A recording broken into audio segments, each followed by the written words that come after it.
نحن نقص عليك أحسن القصص بما أوحينا إليك هذا القرآن وإن كنت من قبله لمن الغافلين.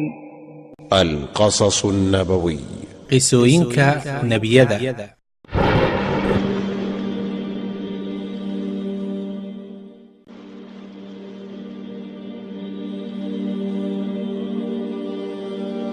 qisadeenna maanta waxay ku saabsan tahay dooddii dhex martay nebi ibraahim calayhi salaam iyo nimruud boqorkii kibirka iyo isla weyniga badnaa. dadka ku xeesha dheer abtirsiinada iyo taariikhda waxay sheegaan in boqorkani uu ahaa boqorkii baabilyoon ka talin jiray waa halka maanta loo yaqaanay ciraaq. waxaa lagu magacaabi jiray nimruud bin kancaan bin koosh bin saam bin nuux. hase ahaatee taariikhyahanno kale waxay sheegaan in magaciisu uu ahaa nimruud binu faalix binu cabir binu saalix bin arfakshad binu saam bin nuux. wuxuu ka mid ahaa boqorradii waagaasi dunida ka talin jiray, waxaana jiray 4 boqor oo xukumayay arlada oo dhan. 2 ka mid ahaa waxay ahaayeen mu'miniin, 2 kalena waxay ahaayeen gaalo. 2 mu'miniinta waxay kala ahaayeen dulqarnayn iyo sulaymaan, 2 kalena waxay kala ahaayeen nimruud iyo bukhtinasar. waxaa la sheegaa in nimruud uu arlada maamulayay muddo ku dhow 400 oo sano, isaga oo noqday qooqaa isla weyn falaaga ah oo kibir badnaa. markii uu nebi ibraahim ugu yeeray caabudidda allah oo keliya oo aan lahayn wax shariig ah, waxaa nimruud dilay kibir iyo jaahilnimo heer uu ku dooday inuu isagaba yahay rabbiga dunida maamula. markaasuu nebi ibraahim ku yidhi, rabbigay waa kan bixiya nolol oo sababa dhimasho ama geeri. markaasuu nimruud yidhi, aniguba waxaan bixiyaa nolol oo sababa geeri. intaas kadib nimruud wuxuu dalbaday in loo keeno 2 qafood si uu u dilo. intaas dabadeed wuxuu amar ku bixiyey in la dilo mid ka mid ahaa raggii, oo halkii kalena waa uu sii daayey. markaasuu nimruud ku yidhi nebi ibraahim calayhi salaam, soo ma aragtid inaan mid dilay midna nolosha aan ku sii daayey?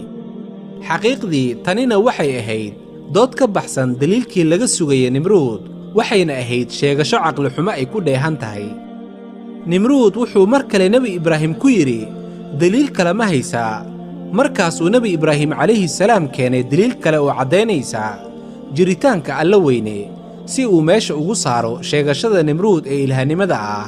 wuxuuna ibraahim calayhi salaam ku yidhi nimruud, waa allaah kan sababa inay qoraxdu ka soo baxdo bariga, ee adigu ma ka yeeli kartaa inay ka soo baxdo qoraxda dhanka galbeedka? قال إبراهيم فإن الله يأتي بالشمس من المشرق فأت بها من المغرب فبهت الذي كفر.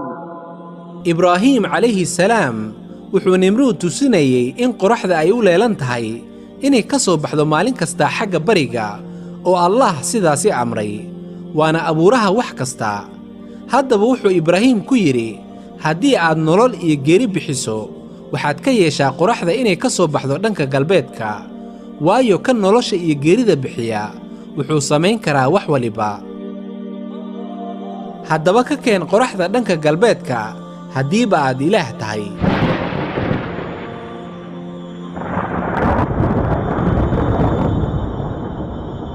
markaasuu nimruud hadalkii gabay oo afkiisaba juug ka soo bixi weysay, isagoo afka taagay, maxaa yeelay waaga ayaa ku baryey. waana halka uu alla weyne qur-aankiisa ku leeyahay, sidaas baa looga adkaaday gaalkii dhanka hadalka, allana ma hanuuniyo qoomka daalimiinta ah. فبهت الذي كفر والله لا يهدي القوم الظالمين. haddaba taariikhyahanadu waxay sheegaan in sheekadaani ay dhex martay ibraahim iyo nimruud markii ibraahim uu ka soo baxay dabkii lagu tuuray.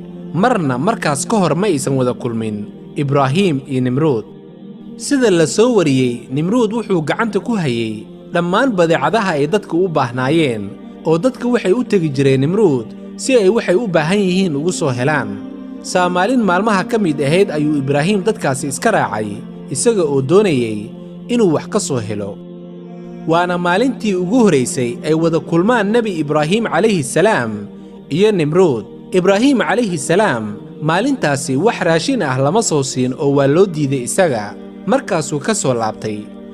Markii uu gurigiisa u soo dhowaaday ayuu wuxuu tagay meel ay caro ama ciid ay tuurnayd, markaasuu labadii kiis uu sitay ka buuxiyey ciiddii, isaga oo naftiisa ku yidhi waa in aan ku maaweeliyaa reerkayga oo isaga dhigaa qof wax soo helay. markii uu gurigiisa yimid wuxuu iska dhigay labadii kiis ama labadii jawaan ay ciidda ay ka buuxday.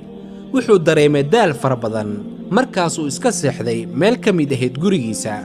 intaasi kadib xaaskiisa Saarax ayaa u baxday inay soo eegto labadii kiis wixii ku jiray, waxayna ka heshay iyaga oo raashin badan ay ka buuxaan kiishashkii ama jawaanadii. markii uu Ibraahim hurdada ka soo toosay ayuu wuxuu arkay raashin, markaasuu xaaskiisa weydiiyey, maxaad ka samaysay raashinkani ama halkee ayaad ka keentay? waxay ku tiri, waa waxaad adiga inoo keentay oo kiishashkaasi ku jiray. markaasuu Ibraahim gartay inay tahay risiq ka yimid xagga Alle.